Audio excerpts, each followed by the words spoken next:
മോഷ്ടിച്ച പൈസ നാടുകടത്തുവാനായി ഇവിടെ ഒരാൾ കാമുകിയുടെ ദേഹത്ത് പൈസ വെച്ച് കെട്ടുകയാണ്. അങ്ങനെ ഇവർ നടന്ന് എയർപോർട്ടിലെത്തുന്നു. എയർപോർട്ടിൽ സംശയം തോന്നാതിരിക്കാൻ ഇവൾ ഒരു ഗർഭിണിയായി അഭിനയിക്കുകയാണ്. അങ്ങനെ ആർക്കും ഒരു സംശയം കൊടുക്കാതെ ഇവർ രണ്ടുപേരും സെപ്പറേറ്റ് ആയിട്ട് ചെക്ക് ഇൻ ചെയ്യുന്നു. അന്നയാണ് ആദ്യം ചെക്ക് ഇൻ ചെയ്യുന്നത്. അങ്ങനെ അവൾ അകത്ത് കയറുമ്പോൾ തൻ്റെ ചുറ്റും പോലീസുകാരെ കണ്ട് അവൾ അമ്പരന്നു.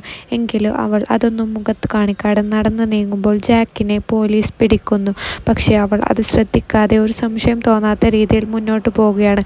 ജാക്കിനോട് പോലീസ് കുറേ ക്വസ്റ്റ്യൻ ചോദിച്ചു. പക്ഷേ അവനെല്ലാം അതിന് കൂളായി ഉത്തരം പറഞ്ഞുകൊണ്ട് മെല്ലെ അവിടെ നിന്ന് പതിയെ രക്ഷപ്പെട്ടു. അങ്ങനെ രക്ഷപ്പെട്ട ആശ്വാസത്തിൽ അവൻ മുന്നിലേക്ക് നടന്നു പോകുന്നു. രണ്ടുപേരും പരസ്പരം നോക്കി അങ്ങോട്ടും ഇങ്ങോട്ടും ഒന്നും അറിയാത്തതുപോലെ നടന്നു നീങ്ങി ചെക്ക് ഇൻ ചെയ്യുന്നു.